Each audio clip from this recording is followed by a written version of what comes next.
El viento de la mañana agitaba el velo negro que llevaba sobre el cabello. Aún sentía el calor de las lágrimas en las mejillas mientras la tierra caía, una palada tras otra, sobre el ataúd de Vicente, mi esposo durante más de 40 años, mi compañero, mi refugio. Todo había terminado en ese cementerio helado, donde apenas un puñado de personas murmuraban palabras sin alma. Solo mi hija, Violeta, se mantenía erguida, impasible, como si el entierro fuera una formalidad incómoda que debía concluir pronto.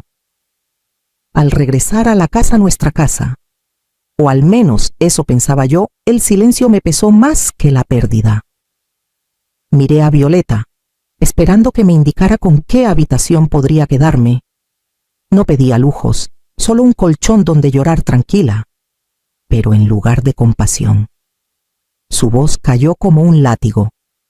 No mantendré a una parásita. Trabaja o desaparece. Creí no haber escuchado bien. Abrí la boca, pero no me salieron palabras.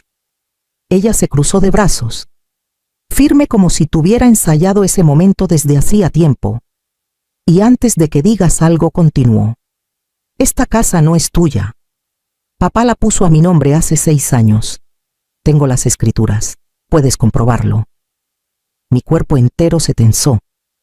Sentí cómo las piernas me temblaban y tuve que apoyarme en la pared para no derrumbarme. Vicente, mi Vicente, el mismo que me decía que esta era nuestro hogar hasta el final, había decidido entregársela a ella sin decirme una sola palabra. Pero, y mis cosas, susurré, con un hilo de voz, te doy hasta mañana para recogerlas. No hagas escenas. Subí a lo que antes era mi habitación sin decir más. Las paredes, los retratos, la colcha bordada con mis manos, todo seguía igual, pero ya no me pertenecía. Dormí en silencio, apenas cerrando los ojos, como si mi alma estuviera despierta y de luto más allá del cuerpo, al amanecer. Empaqué lo poco que tenía. Nadie se despidió. Nadie me preguntó a dónde iría. La puerta se cerró detrás de mí con un portazo sordo. Caminé sin rumbo fijo, hasta que la vecina de enfrente, doña Rosario, me abrió sin preguntar nada, solo con una mirada de pena. Esa noche, sentada en su sofá prestado, encendí su viejo portátil.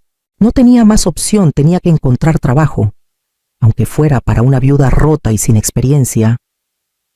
Los días siguientes pasaron lentos, cargados de una niebla espesa que se sentía más dentro de mí que fuera.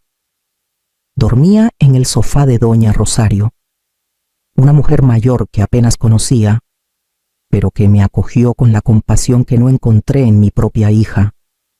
No hablábamos mucho, pero sus silencios eran cálidos, no como el frío gélido de Violeta. Por las tardes me servía té de manzanilla, y yo, con los ojos enrojecidos, repasaba página tras página de ofertas de empleo. Buscaba algo, cualquier cosa. Se necesita señora para limpieza, acompañante para persona mayor, niñera con experiencia. Leía cada anuncio con atención, pero ninguno parecía realista para una mujer como yo, sin título, sin referencias, sin juventud, hasta que uno me hizo detener la vista. El título era escueto. Buscamos cuidadora para residencia de lujo, buen salario, alojamiento incluido. Parecía demasiado bueno para ser verdad, pero no era eso lo que me hizo leerlo 2 veces. Fue la dirección. Calle Castañares, número 81. Sentí un vuelco en el estómago. Calle Castañares, 81. ¿Cómo olvidarlo? Me levanté, caminé hasta mi bolso y, desde una vieja libreta escondida entre papeles arrugados, saqué una postal gastada por el tiempo. La leí en silencio, como lo había hecho decenas de veces durante los últimos 45 años. Aurelia. No me atreví a quedarme, pero si alguna vez me buscas, estaré aquí. Calle Castañares, 81. Valentín. Valentín. El nombre que había intentado enterrar en lo más profundo de mí. El único hombre que existió antes de Vicente. el que desapareció sin despedirse, el que me rompió el corazón cuando aún era joven y creía en los finales felices. Volví a mirar el anuncio. La coincidencia era demasiado precisa. El número, la calle, el empleo. Sentí un escalofrío recorrerme la espalda. Tomé el teléfono fijo de Rosario y marqué. Al tercer tono. Una voz profesional respondió. Dije mi nombre. Me preguntaron si podía presentarme al día siguiente por la mañana. Respondí que sí. Apenas con voz. Colgué. Me quedé en silencio, con la postal entre los dedos. Sabía que esa casa guardaba más que un simple empleo, y tenía que averiguarlo. La mañana amaneció cubierta de nubes bajas, como si el cielo quisiera advertirme que lo que estaba por venir no sería sencillo. Me puse el único abrigo decente que conservaba, y tomé el autobús hasta las afueras de la ciudad. Al bajarme, caminé los últimos metros con el corazón latiendo como un tambor. La mansión era imponente. De esas que parecen sacadas de una postal antigua, forja en los balcones, bugambillas trepando por las paredes de piedra y una verja alta con detalles dorados. Toqué el timbre con manos temblorosas. No tardó en abrirse. Frente a mí, una mujer de porte rígido y rostro impenetrable me miró de arriba abajo. Aurelia Sanlúcar preguntó. Asentí. Soy Gertrudis. Pase. Entré, sin saber si el frío que sentía era por el aire o por lo que se avecinaba. Cruzamos pasillos amplios con suelos brillantes y muebles antiguos. El silencio en aquella casa era casi sepulcral. Solo se oía el eco de nuestros pasos sobre el mármol. El señor Heredia está en la biblioteca. No habla mucho. Solo necesita compañía y atención básica. Su enfermera se encargará de lo médico. ¿Alguna experiencia con personas inmovilizadas? Negué con la cabeza, pero Gertrudis no pareció sorprendida. Abrió una puerta de doble hoja y me dejó pasar. La biblioteca olía a cuero viejo y madera encerada.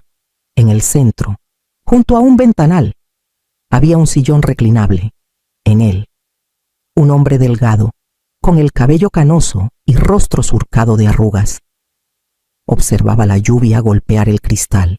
Cuando notó mi presencia, giró la cabeza con lentitud. Nuestros ojos se encontraron. Sentí que el suelo desaparecía bajo mis pies. El tiempo se comprimió en un instante. Ese rostro, aunque marcado por los años y el sufrimiento, me resultaba tan familiar como mi propio reflejo. Él parpadeó, como si dudara de lo que veía. Aurelia susurró, con voz quebrada. No pude responder, solo di un paso atrás, tambaleante, mientras mi corazón se rompía y se rearmaba al mismo tiempo. Todo lo que creí enterrado resurgía. Todo lo que nunca dije volvía con fuerza.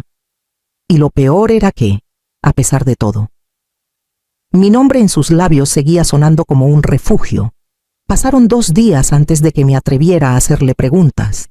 Valentín apenas hablaba, pero su mirada lo decía todo. Cada vez que entraba en la habitación, sus ojos me seguían como si intentara memorizarme otra vez. Me limité a cuidarlo en silencio. Con una mezcla de ternura y culpa, no sabía qué heridas se habían quedado abiertas entre nosotros, pero era evidente que ninguna había cicatrizado del todo. Una tarde, Gertrudis me pidió que ordenara unos documentos en el despacho. Agradecí la tarea, necesitaba ocupar las manos para calmar lo que llevaba dentro. El despacho era cálido, con estanterías altas, un escritorio robusto y una luz suave entrando por la ventana. Buscando carpetas en un armario bajo, encontré una caja de madera con tapa de cristal. No tenía candado, solo polvo acumulado. La abrí. Dentro había fotografías antiguas en blanco y negro, otras descoloridas por el tiempo. Lo reconocí a él de joven, sonriendo con una camisa abierta y el pelo revuelto. Había otras imágenes de lugares que conocíamos, como la estación de tren donde solíamos despedirnos los domingos, Y entonces, entre todas, vi mi propia caligrafía. Era una carta, una que escribí cuando Valentín desapareció sin decir nada. Había volcado mi dolor, mi confusión, mi rabia, y nunca la envié. Estaba convencida de que se había ido por decisión propia, que no quería saber más de mí. La carta estaba intacta, con el sobre amarillento y la tinta algo corrida, mi nombre completo escrito en la parte trasera. Me temblaron las manos. La encontré en casa de tu tía, dijo una voz detrás de mí. Me giré. Valentín estaba en su silla motorizada, apoyado en el marco de la puerta. Tenía la voz débil, pero clara. Supe de tu boda con Vicente por un conocido. Quise escribirte, quise ir, pero no me atreví. No tenía derecho. Me acerqué. Con la carta aún en las manos, ¿guardaste todo esto? Sí, asintió, con una sombra de sonrisa, por si algún día volvías. No supe qué decir. Solo sentí cómo el pasado se hacía presente, y el aire se volvía denso de tanto silencio acumulado. Supe entonces que nada estaba cerrado entre nosotros, solo en pausa, y que algo, quizá, estaba a punto de comenzar. Aquella noche apenas pude dormir. La caja seguía rondando mi mente, pero era la carta lo que me desvelaba, no la mía, sino la que nunca llegó, la que él dijo que quiso escribirme, la que nunca existió, o eso pensaba yo. A la mañana siguiente, mientras le servía el desayuno, Valentín me pidió que me sentara un momento a su lado. Abrió el cajón del pequeño mueble junto a su sillón y sacó un sobre doblado, ya sin pegamento. No sé si debería darte esto, dijo, con la voz ronca, pero si seguimos callando, seguiremos siendo dos fantasmas en la misma casa. Me tendió el papel. Reconocí la letra de inmediato. Era suya. Lo abrí con manos temblorosas. Las palabras estaban torpemente escritas, como si le hubieran dolido al salir. Aurelia. Hoy me han dicho que te casas. No puedo respirar, no puedo pensar. Me dijiste que esperarías. Yo también. Pero he tardado demasiado. Y ahora, no sé si podré seguir. Te juro que he querido olvidarte. Lo he intentado. Pero no hay día que no me despierte pensando en ti. Si algún día lees esto, solo quiero que sepas que te amé, que te amo todavía. Valentín. Las lágrimas me cayeron antes de poder evitarlo. Me tapé la boca, ahogando un sollozo. Él me observaba con una tristeza que no había envejecido ni un día. ¿Por qué no me la enviaste?, pregunté, porque pensé que no tenía sentido remover lo que ya estaba decidido. No quería hacerte daño, ni a ti ni a tu familia. No respondí.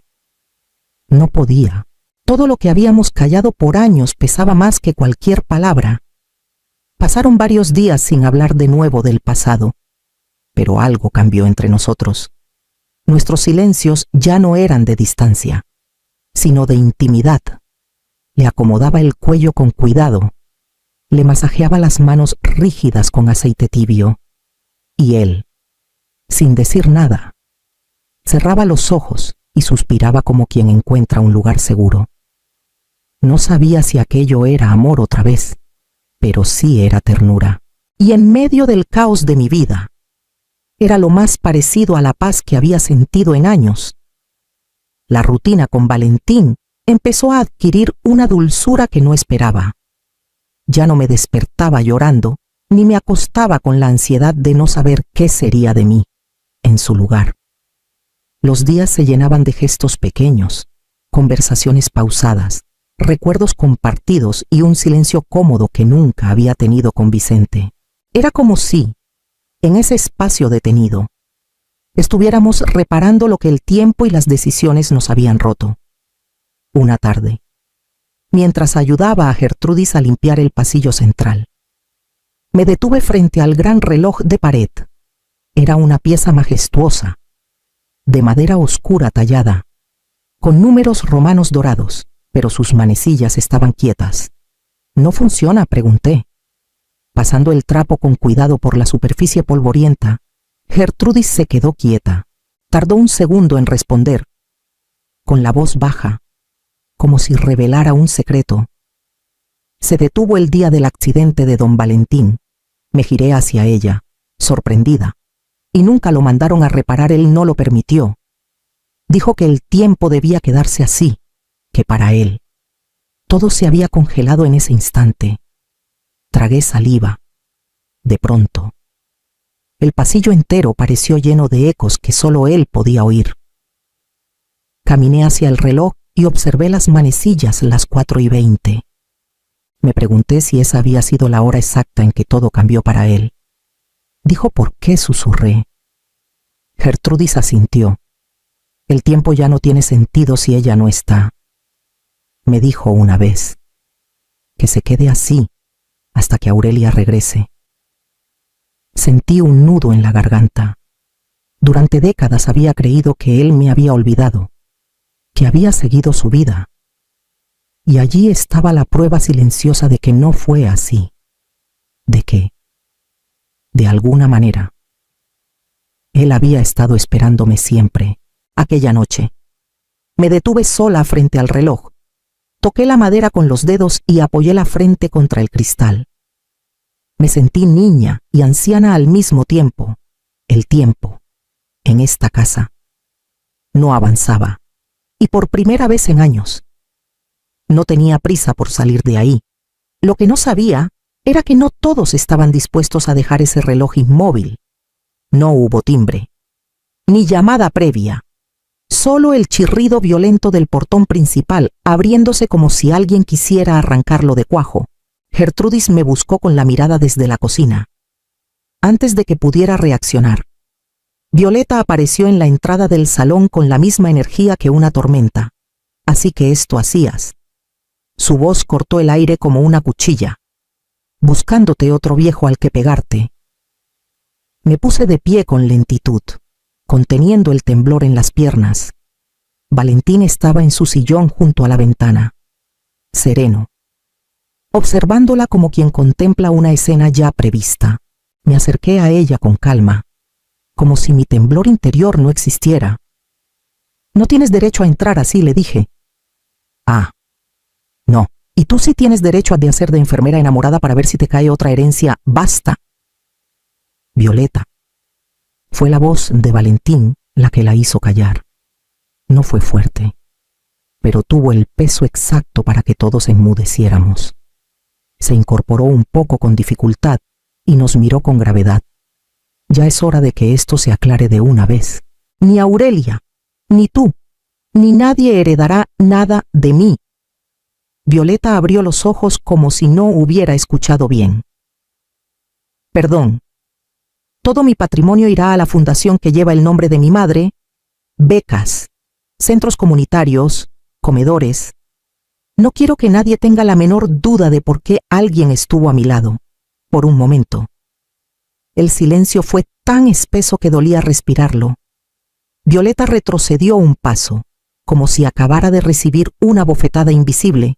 Yo, en cambio, sentí un extraño alivio recorrerme el cuerpo, una libertad que no conocía. Lo miré, le sonreí y asentí. Gracias por decirlo, pero para Violeta, aquello no era un cierre, era una provocación. Sus ojos ardían de rabia contenida, y su mandíbula temblaba como si no pudiera decidir entre gritar o golpear algo, o a alguien. Me bastó ver su expresión para entender que no se iría sin intentar algo más. Violeta no se fue, se quedó merodeando por la casa como un fantasma resentido, soltando indirectas, hablando con tono alto por el móvil, husmeando en cada rincón como si aún tuviera poder en aquel lugar. Pero lo que más me inquietó fue verla discutir con Gertrudis en el pasillo. No eres nadie aquí, le dijo la cuidadora con firmeza. Si no respetas esta casa, te invito a marcharte. ¿Y tú quién te crees? La nueva señora Heredia. No te hagas ilusiones. Todo esto es una farsa. La voz de Gertrudis no se elevó, pero su mirada bastó para dejar claro que no tenía miedo. Violeta se dio la vuelta con rabia contenida y fue directo al despacho donde Valentín reposaba. Cerró la puerta con fuerza, y aunque no oí exactamente sus palabras, distinguí su tono, el veneno disfrazado de súplica, el chantaje emocional, las promesas vacías cuando salí al pasillo. La encontré esperándome. Me bloqueó el paso con los ojos rojos y la boca temblorosa. Ya no gritaba, ya no atacaba, se arrodilló ante mí con un gesto torpe, temblando como una niña desesperada. No me dejes sin nada, sollozó. Tú ya tienes amor, pero yo no tengo ni dinero, ni a nadie. No sé hacer otra cosa. Por favor, me quedé quieta. No la toqué, no la abracé. Algo dentro de mí se resistía a ese gesto. Tal vez porque sabía que no era arrepentimiento, sino desesperación. Bajé la mirada y le hablé con una calma que no sabía que tenía. Tú tuviste una madre, Violeta, y la perdiste por ambición. Ella sollozó más fuerte, pero no eran lágrimas limpias. Eran lágrimas de alguien que sabe que ha cruzado un límite y no puede deshacerlo. Se levantó con torpeza y salió tambaleando, como si el peso del rechazo la arrastrara hacia el suelo. Gertrudis la observó desde el umbral sin decir palabra. Esa noche, Valentín y yo cenamos en silencio, afuera. La lluvia empezó a caer con fuerza y mientras recogía la mesa, sentí que la calma era solo aparente. Algo más se avecinaba. Esa mañana me desperté con el corazón tranquilo. Había pasado la noche en vela, pensando en todo lo vivido, pensando en Valentín, en Violeta, en mí, en lo que había sido y en lo que quedaba por ser. La decisión estaba tomada. Preparé mis cosas en silencio, doblando con cuidado cada prenda, cerrando mentalmente cada capítulo. Cuando bajé las escaleras con la maleta en la mano, me encontré con Valentín en el salón. Estaba más pálido de lo habitual, pero con los ojos bien abiertos, como si hubiera sabido desde antes lo que iba a hacer. A su lado, Gertrudis sostenía una taza de té entre las manos. Ambos me miraron sin decir palabra hasta que Valentín rompió el silencio. No te vayas todavía. Aurelia, antes de marcharte, escucha esto. No entendí a qué se refería, hasta que oí pasos en la entrada.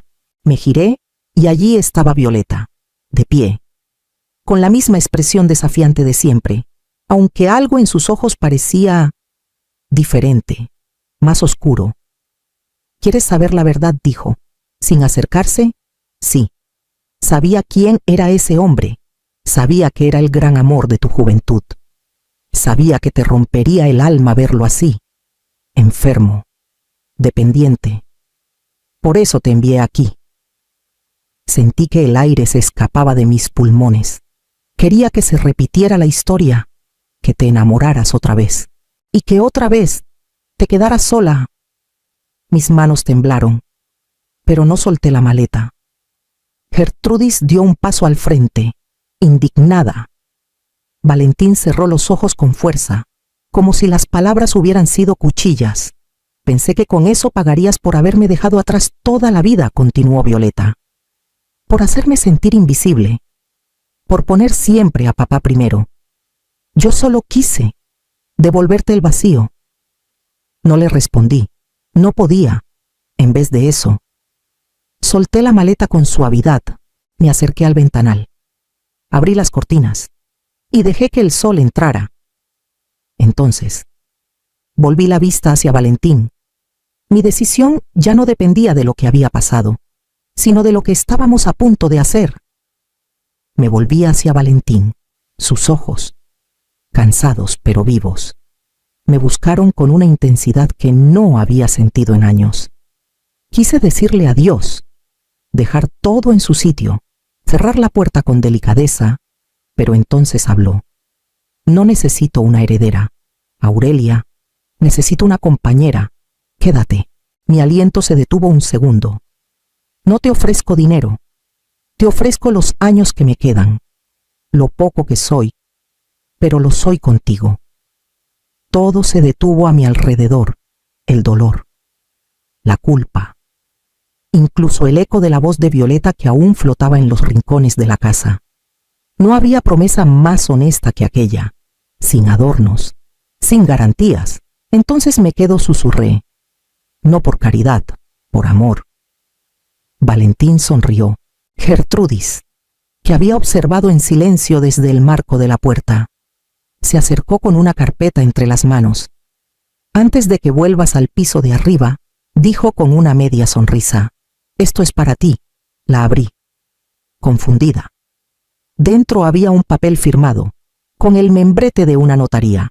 No eran escrituras, ni testamentos. Era una constancia de donación a una fundación. El dinero, efectivamente, se iría a quienes más lo necesitaban, justo como él había prometido. Y una cosa más, añadió Gertrudis mientras señalaba hacia el pasillo. El reloj, el del pasillo.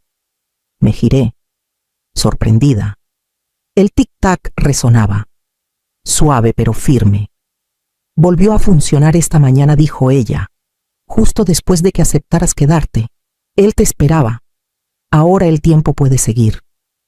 Miré a Valentín, a Gertrudis, al reloj que marcaba un nuevo comienzo, y sentí, por primera vez en mucho tiempo, que el pasado ya no dolía, que la vida, aunque distinta, aún podía ofrecer paz. En la entrada, Violeta nos observaba con los labios apretados y los ojos vacíos. Dio media vuelta sin decir una palabra.